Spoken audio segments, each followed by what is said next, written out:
আপনারা কি জানেন, বহুকাল আগে এই চরাচরিত রীতি মেনে মূর্তি পুজো হতো না। আগে মানুষ গাছের পুজো করত। ৯টি গাছ, ৯ জন দেবী, নবদুর্গা। দুর্গাপুজোর মহাসপ্তমীর তিথিতে সকালবেলায় নবপত্রিকাকে কলা বউ হিসাবে স্নান করিয়ে গণেশ ঠাকুরের পাশে স্থাপন করা হয় এবং এরপরেই দুর্গাপুজোর আনুষ্ঠানিক সূচনা হয়। কিন্তু এই নবপত্রিকা আসলে কি? আগের যুগে মানে প্রাচীন যুগে কলা বই ছিল দুর্গা। সেই যুগে মানুষ প্রকৃতির মধ্যেই দেবীকে খুঁজে পেতেন। দেবী তো আসলে প্রকৃতির স্বরূপা।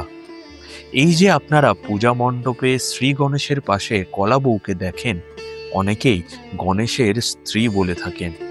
আসলে কিন্তু তা একেবারেই না। গণেশের দুই স্ত্রী, ঋদ্ধি আর সিদ্ধি। কলা বউ মানে তো শুধু কলা গাছ না, তা আপনারা অনেকেই জানেন। কলা, কচু, হলুদ, জয়ন্তী, বেল, ডালিম, অশোক, মান আর ধান, এই ৯টা গাছে ৯ দেবীর বাস।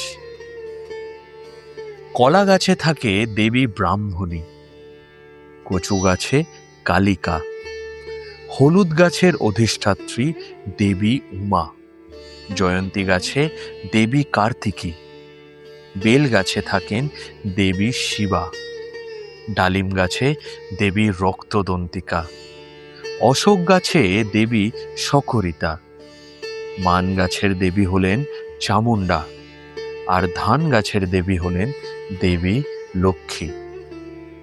এই ৯টি গাছের সমষ্টিকেই আমরা নবপত্রিকা বলে থাকি।